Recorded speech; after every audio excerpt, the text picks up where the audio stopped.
This is Red Ice Radio.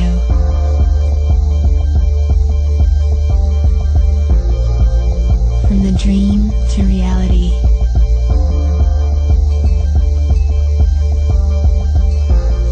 RedIceCreations.com. Welcome, my name is Henrik Palmgren. We're glad to have you all with us today. I hope you're well wherever you are around the globe. They came to Earth millions of years ago to spread the poison of hatred, war, and catastrophe. And they are still with us. Human history is a seemingly endless succession of bloody conflicts and devastating turmoil.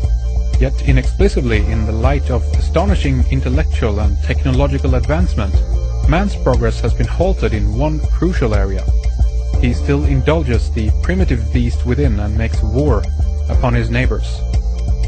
As a result of 7 years of intense research, William Bramley has uncovered the sinister thread that links humanity's darkest events, from the wars of the ancient pharaohs to the assassination of JFK. In his remarkable, shocking and absolutely compelling work, Bramley presents disturbing evidence of an alien presence on Earth, extraterrestrial visitors who have conspired to dominate humankind through violence and chaos since the beginning of time, a conspiracy which continues to this very day. William Bramley began his writing career at the age of 26 when he began the research that would culminate into his first book, The Gods of Eden. And he's with us today to discuss war, colonization, humanity and ET, alien abductees and apocalyptic religions. Is humanity heading for a wipeout through famine, plagues and a diminishing food supply? The human family might be heading down the road of extinction. It's with great pleasure that we welcome you to Red Ice Radio, William Bramley. Thank you for coming on the program. It's good to have you with us. How are you today? I'm doing fine. It's my great pleasure to be on the show. Absolutely. It's my treat, so to speak. I've been aware of your work in terms of the Gods of Eden for a long time. It's been a primary source, if you will, in terms of a lot of the ideas and things that we've been discussing on this program for a long time, so this is going to be a real treat for me as well. But why don't you at the outset just tell us and our listeners who might not be familiar, William, with your work and specifically your book, The Gods of Eden, kind of where you began, I guess, a little bit, and then we can move on to talk about some of the material contained in the book, William. Yeah, I actually I was a sociology major as a university student. I always had this interest in what causes war, what the solutions to war might be. And one of the ideas that has come up is the idea that there are people who profit from war, either politically or economically. And so what I really started off to do was to do kind of a research study on who profits, how they profit, and maybe what some of the solutions are, maybe ways to take profit out of war, for example, deprofitizing war-making industries, that type of idea. So I started researching it, and what happened, though, was the one thing I couldn't find a profit motive in were most of the people who actually participate in war, the people who will actually pick up the guns and start shooting other people. Then you get into, well, what motivates them to do something so obviously self-destructive to themselves and to people around them. But one of the aspects of it became religion. I think we're well aware of the way that religion can sometimes trigger a motivation to go to war. So then I thought, well, there's a certain type of religion that seems to instigate this the most, and that's the sort of radical, apocalyptic kind of religion. For some reason, that has a psychological effect on people, on many people anyway, that can make them very agitated and make them go to war with somebody else that they think is the enemy on the other side spiritually. So then that got to, okay, well, where do these beliefs come from? Where do these apocalyptic beliefs have their origin? From there, then you get into, of course, these old texts, the old Hebrew texts and the Christian texts and even the Quran to some extent. Then the question is, well, who started these? And of course, you have the usual answers. You have Moses, you have Jesus, you have Muhammad. Well, where did they say they got their ideas? Because they're so similar. I mean, these ideas, did they just copy each other, or what happened? And now you get into, well, they claim that there were these angels or there were these heavenly beings that came down and gave them these messages. that's the point where most historians draw the line. They say, okay, well, now we've entered the world of myth, that obviously these stories about angels and heavenly beings can't be true. That's just a mythology. But then you run into Eric von Daniken and Zechariah Sitchin, who say, well, maybe there was some truth to that. Maybe they weren't lying about that. They just called it something different. Then you get into the ancient astronaut hypothesis. So then I went down that track, and then you get to the source of these back in ancient Sumerian culture, our very earliest creation texts, which talk about, this human-like race coming here to Earth, creating Homo sapiens to basically be a work race. And part of those creation stories talk about their intention or desire to keep humanity disunited as basically a tool of control. Now, as a university student, I read Machiavelli, which all sociology and political science majors eventually do. Right. It'll be on an assignment list to read The Prince. And where one of the tools that people have used throughout history to keep political control is you create factions, you foment, you have a subjugated population, and you get them to go to war with each other. That distracts them from the fact that you are their subjugator, and they keep thinking that their issues are with each other. So that became then the model for this book, and I basically I went back in history, then I worked my way forward again, because there were certain types of organizations that did the most to promote these kinds of philosophies, these sort of divisive, apocalyptic philosophies. And they had certain origins in common, certain organizational structures in common. And then I followed through from back in history coming up to the present day, seeing that, these same organizations with these same origins continued to be the source of this type of apocalyptic belief that then eventually fomented war and other factors that then caused us to have all of these problems. Basically, we're just in a state of constant distraction with each other because of all of these issues. And that became the theory then of the gods of Eden. Absolutely, and I guess I want to try to get to the root of where some of these ideas come from, then where they stem from, and how I guess again the interface between some of these biblical and other Islamic deities and so forth as well that you mentioned, patriarchs, if you will, where basically they got some of these ideas from, and if they can be interpreted as being kind of literal, I guess in one sense, Moses going up to a mountain, talking with something that seems to be radiating, if you will, and is coming down with the law. It's like the whole saga, if you will, almost begin at that point. Maybe there's an earlier, William, that you can talk about, but that seems to be kind of the inception happening right there. Go ahead. Yeah. You can go back to the earlier Sumerian creation stories, and here I recommend the books of Zechariah Sitchin. I think he did a wonderful job interpreting some of these books. But there they talk about basically a leadership in these extraterrestrial entities. And for example, the Old Testament tribe of Abraham, when they started in the Sumerian region, and they took some of the Sumerian creation stories and rewrote them to fit their religion. But there seemed to be a constant connection to the UFO phenomenon even with them. You read in the Old Testament that the tribes, they were led by this fire in the sky that was metallic looking. It gave off smoke. I mean, it's the classic description of a rocket ship that would then land on a mountaintop that only a few of the top leaders could go up and meet with them. And that's where they eventually got the commandments and they got some of their beliefs. And then you have the prophets like Ezekiel. That's very famous in UFO literature. They talk about the wheels within the wheels. And so there were direct contacts with prophets within that religion that seemed to have a UFO connection. And of course, Ezekiel was given that kind of a message. He was basically given an apocalyptic kind of message. And part of the apocalyptic belief that they instilled was, okay, we are God's chosen and nobody else is. And then the Christians came along, and you see, of course, in the New Testament, that all of the Star of Bethlehem. Now, some people think that was an alignment of planets and stars, which is a pretty good theory. But when you look into the Apocrypha, you see descriptions of the Star of Bethlehem, which is much more like a moving object in the sky that becomes stationary and moves around.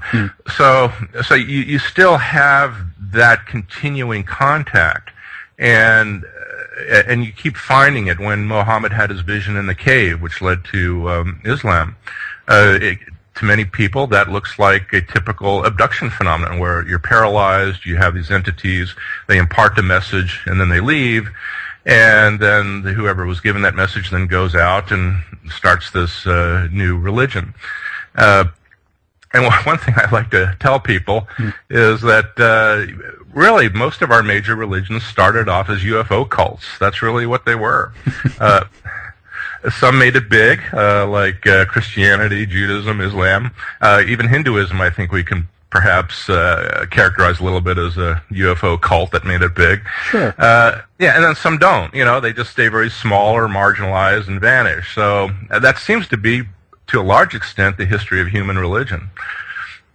So, I mean, that's pretty, earth-shattering, so to speak. If we do have an ET, an extraterrestrial civilization, we might even actually be talking about several ones then, William, who are, if you will, competing for the attention of mankind for whatever reason, and we can get into why that would be later on. But if that is the case, then what do you think is the purpose of that? Is it to instigate, the war and the strife and the things that you mentioned here at the beginning, basically to keep humanity in a form of a enslaved state? That is the stated intention when you go look at the old creation stories. When you look at, for example, I talk about the Tower of Babel story. Now, the Tower of Babel story in the Bible is based upon an earlier creation story which involved the many gods, not just the one God that they turned it into later when they created the Old Testament books. So yeah, the whole idea was to basically keep people in a form of disunity as a tool of control.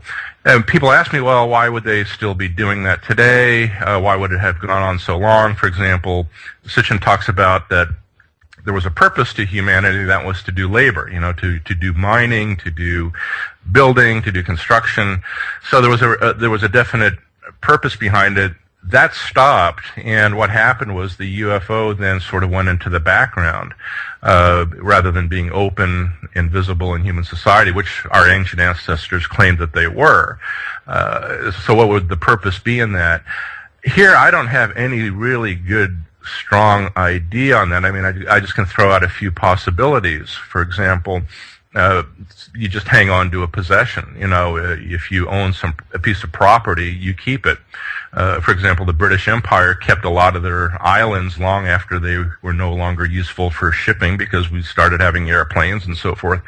But they still kept control. They still kept the same form. They still kept governance over some of these Atlantic islands, even though they really had no practical use anymore. So there's just a tendency just to sort of hang on to things. And if habitable planets are as rare as perhaps they seem to be, and you have one, for example, here on Earth, we seem to be the only habitable planet anywhere in our solar system, and probably maybe in this section of the galaxy. You just kind of want to keep it. And if you have inhabitants on there, you need to basically just keep control over them the way you've always done, even though your purpose in doing that may have shifted. So that's just one theory, and I can only throw it out. People have other ideas, and I just encourage people, if they're intrigued by these concepts, to explore them and maybe to come up with ideas of their own on why that might be happening. Absolutely, because, I mean, the question that is going a little bit back and forth here as well is in terms of how much they have been part of, seeding us or creating us, even in some cases. If we go back to some texts, they seem to suggest that humankind was made by them in one way or another, either if that's through, genetic engineering or a complete seeding, if you will, of mankind. But you've talked about this idea of custodial society, right? That the ETR consider themselves to be the custodians of Earth and mankind, and kind of, connected with this idea is that Earth is kind of almost quarantined, if you will, by them as well. We're not allowed to do certain things, or maybe even not, get off the planet, if you will, William. How do you perceive some of these ideas? Yeah, I think there's a lot of validity to them. I think one of the favorite quotes in my book is from Charles Fort. Charles Fort wrote a book called The Book of the Damned back in 1919. He was just looking into anomalous phenomenon like frogs falling out of the sky and things we would call UFOs today, and he collected them into a couple of volumes. One was called Book of the Damned, and another one was called Lo. And he wrote, I thought, a very good, succinct statement about what he thought. And this was back before we entered the space age. This was quite a long time ago. And he said, I think we're property. I think we're owned by something, all others warned off. I think that was a tremendous point of intuition on his part, because that seems to be the case. There is sort of evidence that, that something else controls it, that these things that are flying around in our sky that we call UFOs today, that seem to abduct people, that have been reported for thousands of years, we kind of, as human beings, we think, well, this is our planet and they're visiting us. But from their point of view, it's, hey, this is our planet, meaning it belongs to these ETs, and we just happen to be the life forms that are on here that perhaps they had a role in creating many thousands of years ago, or even maybe millions of years ago, depending on what theory you want to follow. So from their point of view, they may very well feel that they really do own this planet, and that we are the cattle, which is a word that Charles Fort used in his, he basically refers to human beings as a form of livestock. It's kind of insulting. I mean, I have a higher opinion of us as human beings than that, but from the perspective of a much more advanced race, that might be how they look at us to some extent, basically intelligent livestock. Right. And that would suggest in one way that this is about, nutrition actually in one form or another, right? And the question is it the flesh and blood that they're after, or is it the energy of the soul, if you will? I mean, again, I've heard so many different theories connecting with this in terms of even the reincarnation cycle being kind of a mechanism, if you will, maybe even a technology of sorts to keep humanity coming back and back and back again. And it's almost like the energy of the soul, or even the suffering of what many people are experiencing on this planet, is being used for something else, William. Yeah, that's an interesting theory, and it's not one that I really developed in my book. It's something that I've heard people express after I published The Gods of Eden. Of course, got a little bit more involved in knowing people who were doing this kind of research. Yeah, the idea that we as life forms, we give off energy, and certain emotions give off certain types of energy, and perhaps that there is some form of energy that comes out of fear, that comes out of strife, that comes out of this, that somehow they feed off energetically. Maybe, and if it relates to the rebirth cycle that you talked about, I think there's very good evidence that we are a consciousness that survives the death of the body, and there's been some good near-death studies, I think, done on that. That process in between with this entity of light and the amnesia, that maybe it's connected to the UFO. And there are a couple of ancient books. Well, they're not that ancient. They're from around 200 AD. These are the books of Enoch. These are Old Testament Apocrypha, where the books of Enoch talk about the prophet there being taken to somewhere in outer space, and there are all the souls of the dead who are somehow being judged and processed, and he talks about something that really sounds like this entity of light that people report, in their near-death experiences, that somehow that this involves a processing that's going on, and but he doesn't really talk about reincarnation per se.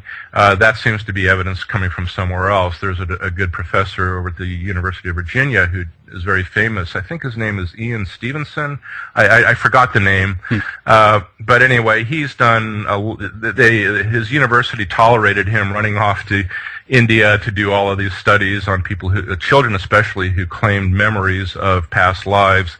And he did a great job documenting all of this, and he came to the conclusion that, reincarnation probably is real, that there is some kind of process whereby people are reborn, but there's an amnesia, obviously, that happens in between.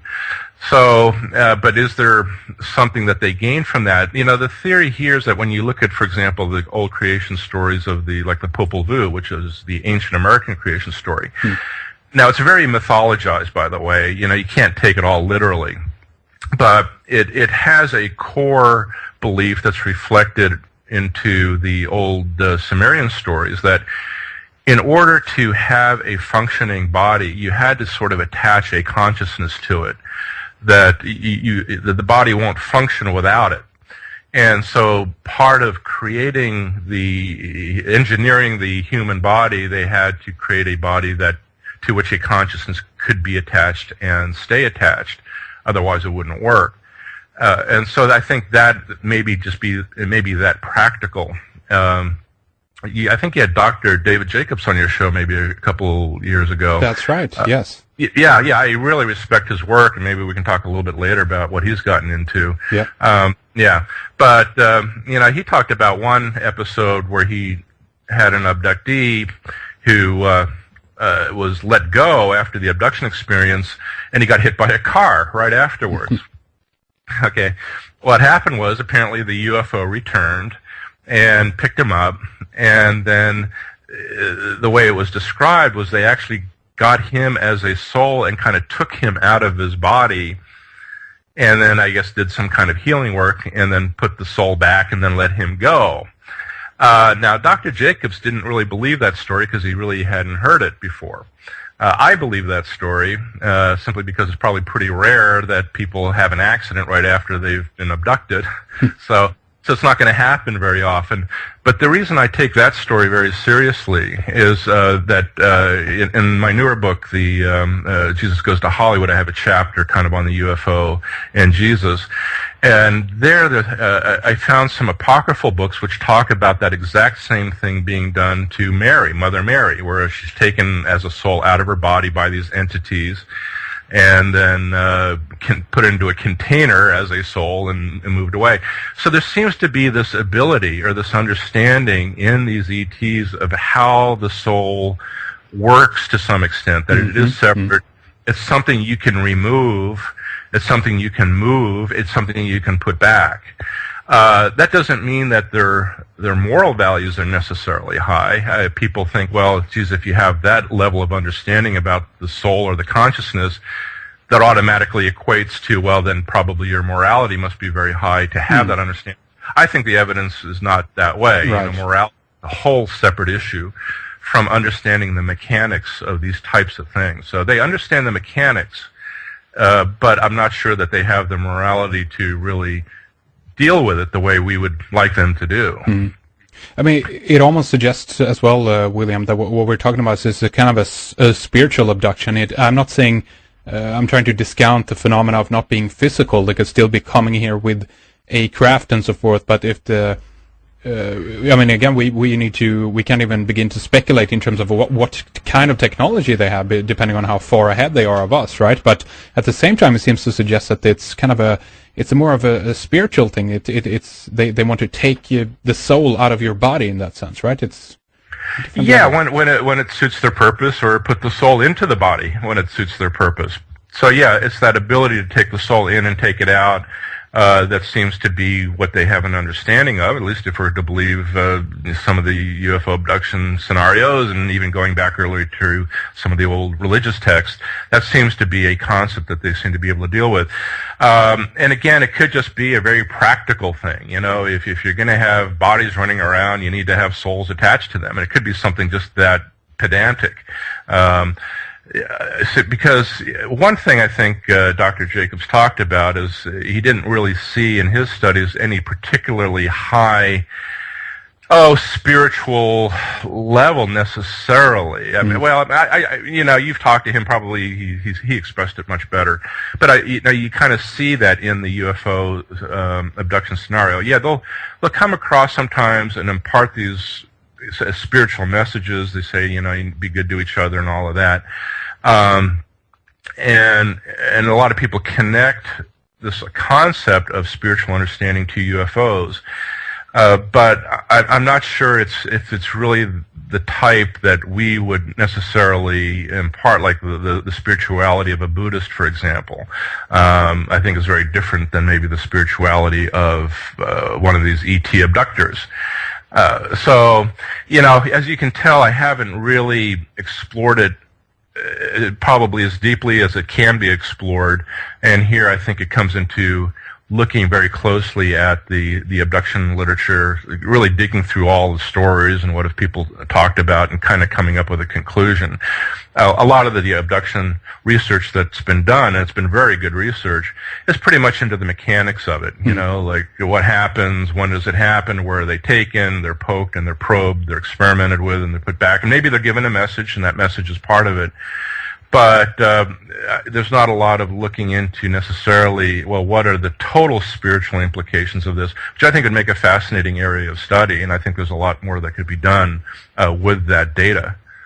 Absolutely. I mean, William, if the point is to control humanity in one way or another, there have to be an interface, obviously, between them and us, because we can't see them openly, anyway, ruling us, right? We have other factions that is doing that. If we talk about the military, for instance, or the wars, if we tie it back to that, we still have, as far as I'm concerned, as far as I know anyway, we have human, generals, and unless they're possessed or something like that. But again, that goes back to this idea. What do you think the interface here is? Is it a philosophy that has been instilled in us, meaning, a religion in one sense? Is it memes, a kind of a mind virus? Is it an active form of mind control that certain individuals are taken, if you will, and they're convinced of a certain point of view or idea or a philosophy, and then they kind of let back down to the planet and run amok, if you will? Or how do you see that, the interface, if you will? Well, that to me is probably about the most interesting question of this whole thing. And this will be a fairly long answer. I hope you'll forgive me for that. I sometimes get kind of long-winded. When you go back to ancient times, there the contact was very open. In earliest ancient Egypt, they actually built houses for them. They said that these ETs actually lived in the houses. They were fed. They were taken care of. Then you have the tribe that left from the Mesopotamian region, which is the old tribe of Abraham. They said, yeah, we're still directly, visibly interacting, except because here's this light in the sky, and they're telling us giving us these philosophies, and they're commanding us to go and to the Promised Land and go to war with the people in the Promised Land, so we can take back the Promised Land.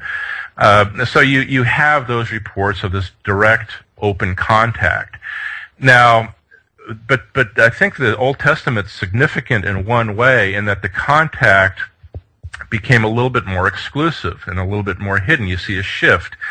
The shift seemed to happen here at this Tower of Babel story, and I can't put a date on the Tower of Babel. I mean, they've found remains in Babylonia where they think it might have been, and some archaeologists have put a date on when they think that was.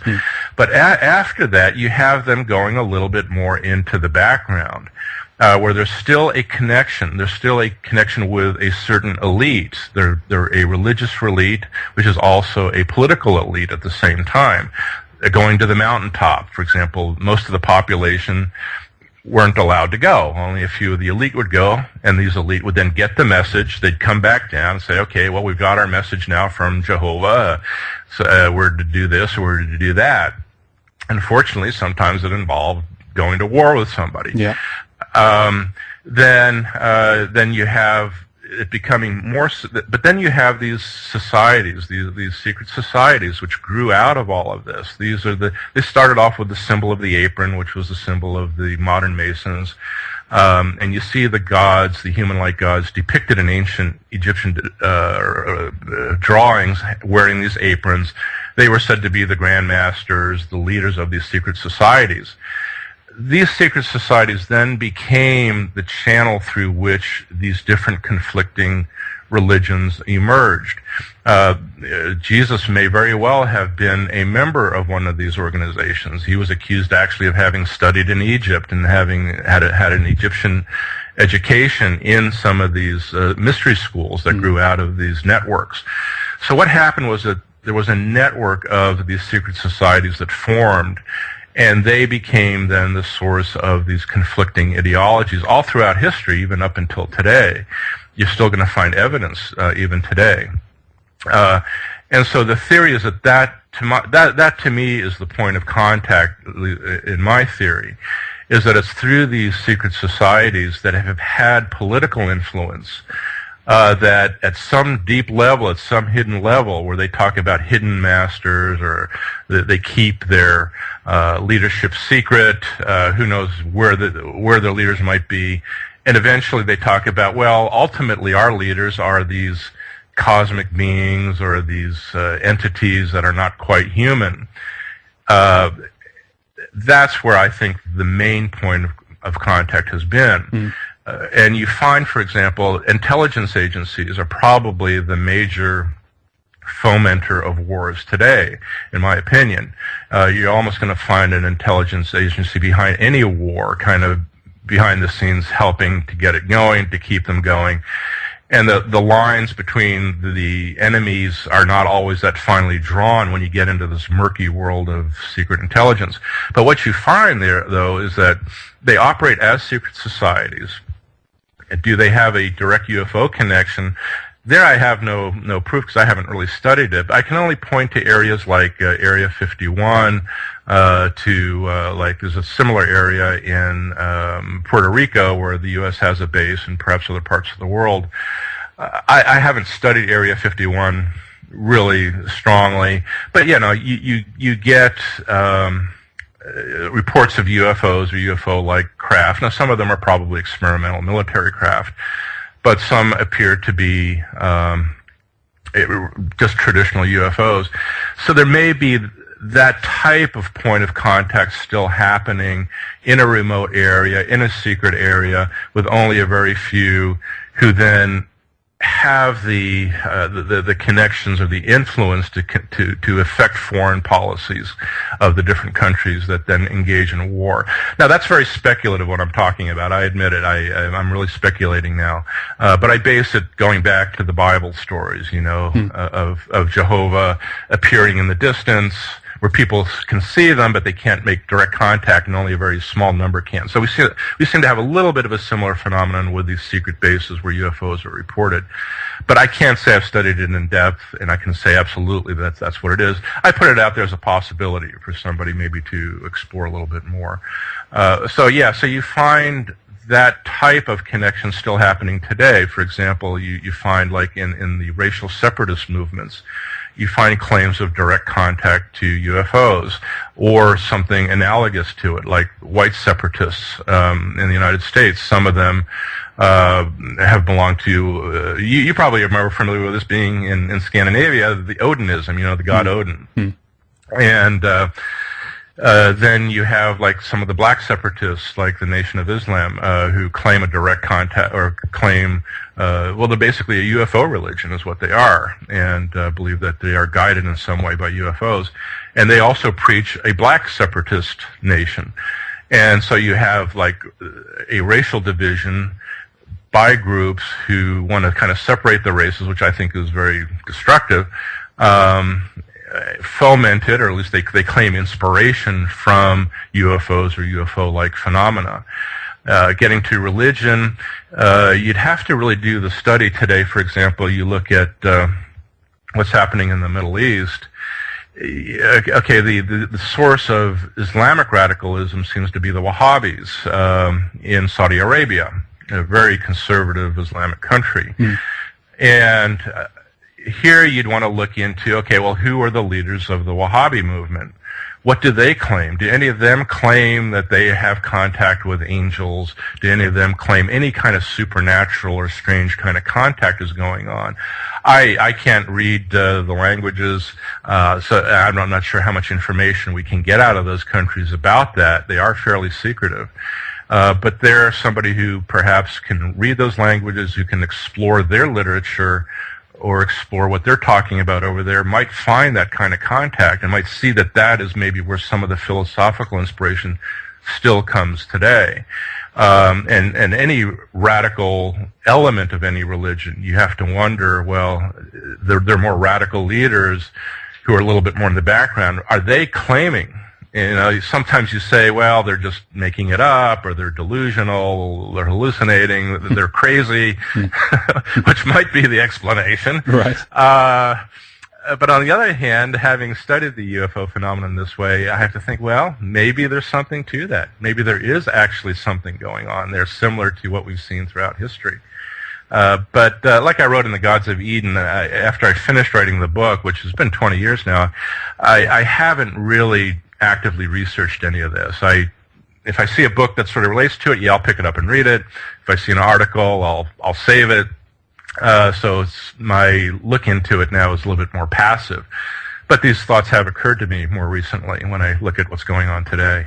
Absolutely. And one thing, William, that I really like about the book as well is you go into the history and if we look at the various levels of division that has happened even within the the Christianity then that we potentially in one way or another have been given by this ET, and if that is the ultimate goal, as you mentioned, to constantly divide humanity in different sections and different secret societies or groupings and have these fighting with each other over the power, if that is the goal, that they certainly have achieved it. Again, if we look at history, you go in a little bit too on the Illuminati, the Rosicrucians, these other kind of sects that I haven't heard about before, like the Friends of God, and even tying into that, obviously we have the whole Protestant Reformation of Luther, and then the Jesuits come on the scene and they start fighting, and it goes on and on and on like that all the time, right, William? It's endless. It's absolutely endless. And that's really the point of the whole book, is that each of these religions, they all have some good points to them, by the way. I have some very good friends who are Christians, and I respect and admire their belief, but they believe the good parts of the religion. But there's so much of this that, it breeds dissension, it breeds strife, it breeds division. And it just goes on and on and on and on and on and on. And you think, well, geez, there's got to be some reason for this besides we're just a bunch of crazy people. Maybe that's the explanation, but like I said, you dig a little deeper, you peel back the onion layers, and you find that there's motive to some of this. Somebody profits from this. Somebody actually feels that they have a benefit by people fighting each other endlessly. The most obvious is the financial profit that comes from going to war. I call these people the king rats, the humans who financially profit, who have a financial stake in selling weapons, in making loans to governments to fight wars.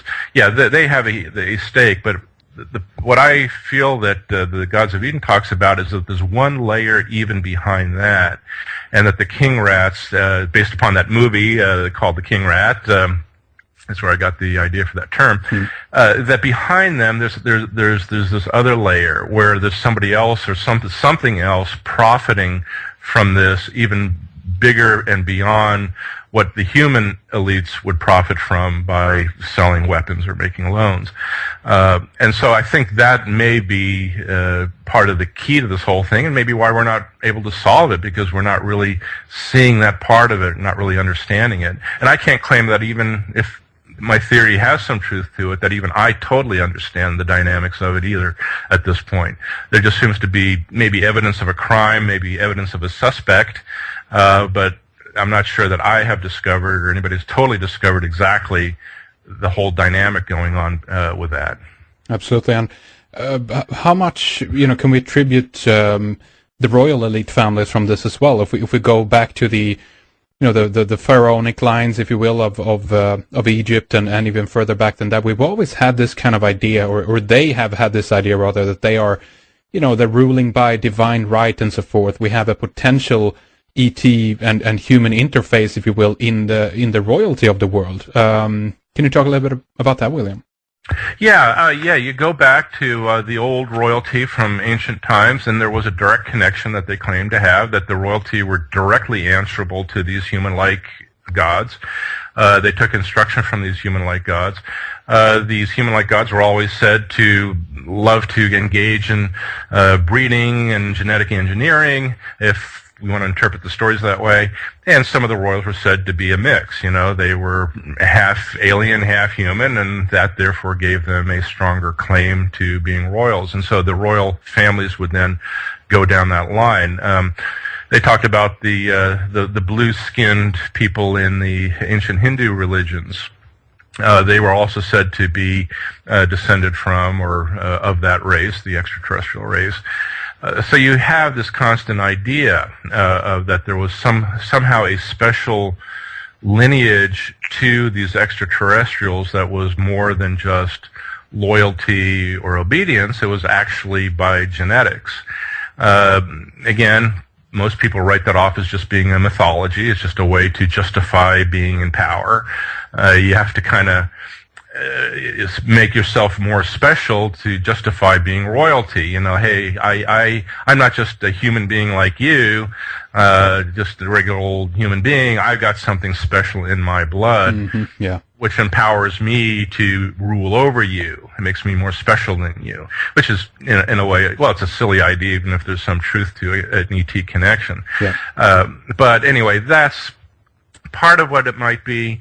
But again, the older creation stories talked about an actual genetic connection there, and that justified them then ruling over human society, but at the behest of these other ETs who were flying around in their spacecraft.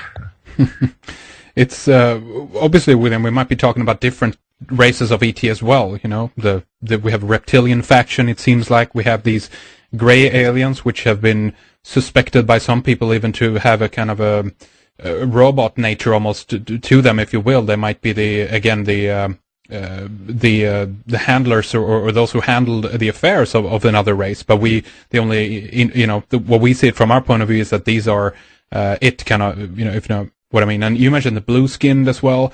So again, we could be in a horrible mess, if you will, here, William. We might be looking at many different factions out there that are maybe not competing, but one way or another trying to influence us from various points of view.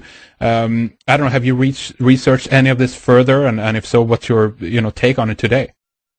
Yeah, certainly when you look at the UFO phenomenon and what people have reported in the abduction scenario, and even in the contactee scenario when there seems to be some legitimate contactee activity going on, you find the different races. You find the little gray, that's the one that we're most familiar with.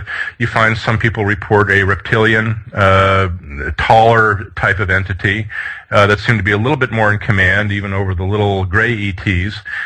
So you have that aspect to it, and you find both actually depicted thousands of years ago in some of the old artwork. Like in ancient Yugoslavia, you find depictions of what look exactly like the little gray ETs. And also in some of the older Sumerian, you find some reptilian-type things depicted there as well. So, and then also you have what they call the Nordics, which are the fair-haired, human-like types. And I think Dr. Jacobs is now talking about a hybrid type entity now, kind of a mix between human and maybe somewhat the little gray type. We have that aspect to it. But what I think is happening, and certainly there could be conflict. I think personalities are different within human society. I think personalities are different within those societies. Or maybe it's just one big society that's visiting here. And not everybody is necessarily malevolent, not necessarily everybody is good. You're going to find just a whole range of motivations, and I think that comes out even in the abduction phenomenon, that you find some people that are not, or some entities that are not as malevolent perhaps as others, and that perhaps would like to see human beings improve and really maybe have that wish. The thing is that there's a certain perhaps political structure that surrounds Earth. It's bigger than Earth. It surrounds us, and it's being respected by everybody out there, so to speak. Then, in other words, you look at the country that has a colony here on Earth. I talked about the English having a colony in somewhere. And the other countries, even though they may not like how the English are necessarily running that colony, or maybe it was the French colonies or the Belgian colonies, you have other countries who may not like how they are running that colony, and they may even sometimes be allowed to go in there and explore, but they're not going to interrupt that political structure. They're not going to go in there necessarily and undo it. They will respect the colonizers and the colonizers' political organization, even if they don't agree with it. And I think that might be perhaps part of the answer here, that we see a variety of motivations from these apparent ETs. But the structure is left intact. And there's, I believe, some evidence that the structure is still intact even today, even though maybe some people don't like it out there. I hear from other researchers often that if ET would, if they had a wish to either destroy humanity or take over the planet or what have you, then the answer I get often is, well, if they had that in mind, they would already have done that kind of thing.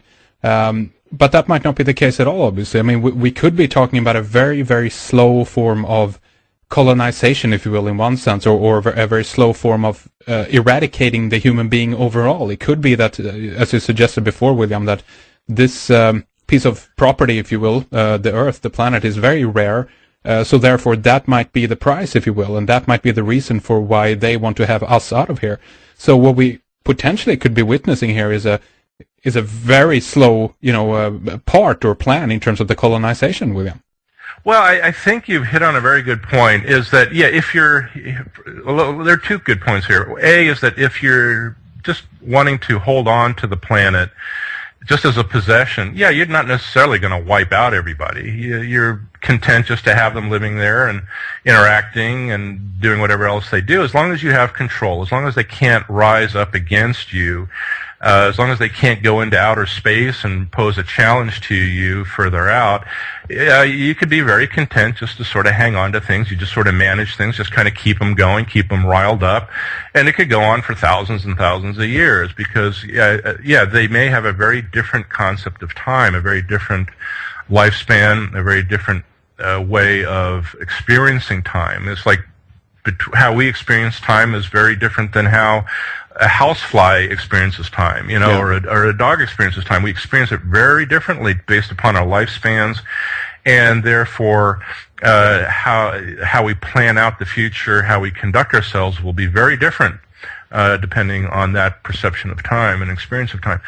So we have that, but then I do think, one thing that's kind of caused me concern is that I think we are maybe headed for another wipeout here. The ancient stories talked about human beings being wiped out during the Great Flood. It was basically an attempt to eliminate humanity at that point. Humanity gotten too troublesome, too much of a pain to deal with. And our anthropologists have discovered that there's a genetic bottleneck where there were only maybe a thousand or a few thousand people left on Earth. That's right. From which we expanded. So there's evidence that there's been these apocalyptic type events where humanity gets wiped out. I talk about one that was the Black Death. Yeah, I think was very interesting.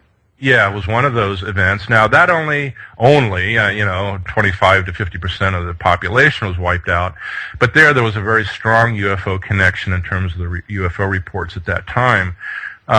Where there seemed to be an attempt by this society to basically wipe out a very sizable portion of humanity. I'm concerned that we may be getting set up for that again. Call out the psychiatrist now and treat me for saying this anyway. But I base this on the work of Dr. Jacobs, and he talks about how in his research that this whole experimentation factor where the sexual, or I should say reproductive experimentation happening with the abductees aboard the UFO, that it's not just experimentation, it's part of a really major program to actually create this whole hybrid race. And apparently it's been going on, by his estimation, for at least several decades. So you wonder, well, if that's true, how many of these are there out there? Now, I think maybe even on the interview he did with you, and I certainly heard it on the interviews that he's done with others, is that starting in 2003, he says that some of the abductees that he's hypnotized have talked about that now there's actually an integration starting to happen. That they're actually being integrated into society, and now the abductees are being used to teach them how to use telephones, how to drive cars, how to do all of these things that we know how to do. Now, Dr. Jacobs thinks that, this is just more of an integration that will kind of coexist. They will be in control, but we'll still be here. What worries me, though, in the testimony that he's gotten is that they talk about that there's going to be this great cataclysm, there's going to be this great catastrophe that's going to happen on Earth. And my point is that, okay, if that's the case, obviously it's not going to affect them. It's not going to be like a meteor is going to hit the Earth and wipe it out. It's not going to be, there's going to be a big volcano that they're aware of. It's something that's only going to affect human beings. It's not going to affect these hybrids that are being integrated. Otherwise, they wouldn't integrate right now. Yeah. They would wait. And then some of these abductees are being taught crowd control. They're being taught how to control large, I'm not sure exactly what kind of crowd control that is. So what this tells me is that this could be another replacement scenario. And one thing I didn't talk about in the Gods of Eden that's true about the plagues that I talked about that had a UFO connection, and something that's come more foremost to my mind now, is that most of these plagues, including the Black Death, began with a famine. There's evidence of famine prior to the plagues. And what's occurring right now is, our food supply is being narrowed down. We're starting to lose our pollinators, which means, maybe about a third of the foods we grow right now won't be much available to the human population. What will survive, though, are grains. Grains don't need pollinators, and grains are being genetically modified, and they're falling into the hands of fewer and fewer hands. Yeah. So what's going to happen, I think, here if these trends continue, and I certainly hope they don't continue, but if they continue, what's going to happen is I think the human food supply is going to be very narrowed down. We're going to be mostly down to a diet of genetically modified grains, which are in the control of very few hands. And when that happens, it'll be very easy to pull the plug very abruptly on the human food supply. All of a sudden, one year, these companies that provide everybody with the grains just suddenly won't be able to do it. Hey, we don't have the seeds to plant this year. And you don't have to believe in UFOs to be concerned about this trend, by the way. That's right. I think everybody should be concerned about this trend, whether they believe anything I've said or not. But anyway, that was basically the inability to grow food was a precursor to these wipeout events that I talk about connected to the UFO phenomenon, like the Black Death, and even going back earlier in history, the old biblical stories about the plagues, and part of it involved famine. So, I kind of put it together, and it's sure speculation, but now the hypothesis is that we're being set up for that basically human beings will be wiped out, and then whatever this hybrid races that's being created, they will be put in to replace us. And it won't be, obviously, a very pleasant experience for any of us. So anyway, again, it's sure speculation, but I'm concerned about that, and I hope, of course, that I'm totally wrong on it. Yeah, well, I mean, again, the dots are like incredibly eerie, to connect in this way when you think about it, and the human food supply again is a big one. We hear about the stories of the seed vaults, of course, where they now are locking away the truly genetically diverse seeds, and while we here on the surface, if you will, are given these very, very weak seeds in terms of their genetic diversity. Even the CDC, I think it was recently, William, who had his totally in a serious way kind of had a blog article on their home site or website about that America needs to prepare for some kind of a zombie apocalypse, I think they called it. I don't know if you saw that. It's like these kinds of things are very strange. And then we take into account the radiation leaking out from Japan. We have all these, the BP oil spill that various people around the world are beginning to, it's almost like the people who have been put in charge have been so incredibly bad at their job, so to speak. So it's almost like one suspects that it was like meant to happen. Do you know what I mean? And this is the initiator of this, the culling of the herd, if you will, William. What do you think about that? Yeah, and you have to wonder, maybe they really are that greedy and that incompetent. Maybe that is the answer, because that is the answer to most people. This whole idea of the ET in the background of all this, of course, is pretty wild stuff. But here's the thing. If this is going on, if the speculation is true, these so-called elites who are putting away the seeds and all that, they're not going to be spared. If you're replacing one species with another species, you're just going to wipe out the whole old species, except maybe to put a few examples in the zoos. Now I'm thinking about the old Twilight Zone stories. Right. Okay, yeah, I know. It's funny how my thinking is. I sometimes thinking, oh my God, this is just bad science fiction that we're talking about here. well, you know. But I'll tell you that there's evidence for it. That's what's so scary about it. Yeah. William, they're not going to survive. They might survive an extra 6 months or a year. Yeah. But they're not going to survive beyond that, because then the next step is maybe some plague or something else. There's some other way to wipe out the remnants, and that's all that they would be. Right, and again, that suggests then that even though the elite, if you will, and the people in charge of big business and the war machines and what have you might be in a position right now where they either have been convinced in some way to go along with this, or be there unwittingly just the participants of this, or they think they might in some way end up on the have the upper hand in this situation in one way or another. But I think you're right. I think that these will be taken out as well, if you will, and they will just have been participatory in the eradication of the human being as we know them anyway. But some of these ideas is even coming through in some of the television series, if you will, out there running currently. Like The Event even had this hybrid now that is being able to deal with the virus that the rest can't, and then this kind of ET race is have an interest in eradicating the human being. So it's pretty interesting. It's there, it's in the mainstream in one way or another, actually. Yeah, it is interesting. I haven't seen The Event. I'll have to go rent that. But yeah, you find in Hollywood and on TV some of these themes. They're reading about it. The script writers, they like to read about UFOs, especially if they're writing in science fiction genres. And so yeah, some of these themes will make it, and they'll make it onto the big screen. And it is quite interesting, like you say. So how close do you think we are to something like this? Are we in the final cusp of this thing? Is it going to unfurl pretty soon? What's your hunch? Because that's all we have to go on, I guess, at this point, William. Yeah, it's strictly a hunch. I used to think it would probably, if it's true, and again, I do caution people. This is hypothesis. This is theory. I don't have the ET manual on how to do this. Okay, it's just sort of trying to connect dots as best as possible. I used to think probably by the middle of this century, like within the next 30, 40 years. But things are moving rapidly now. The pollinator problem, I think, is really worrisome.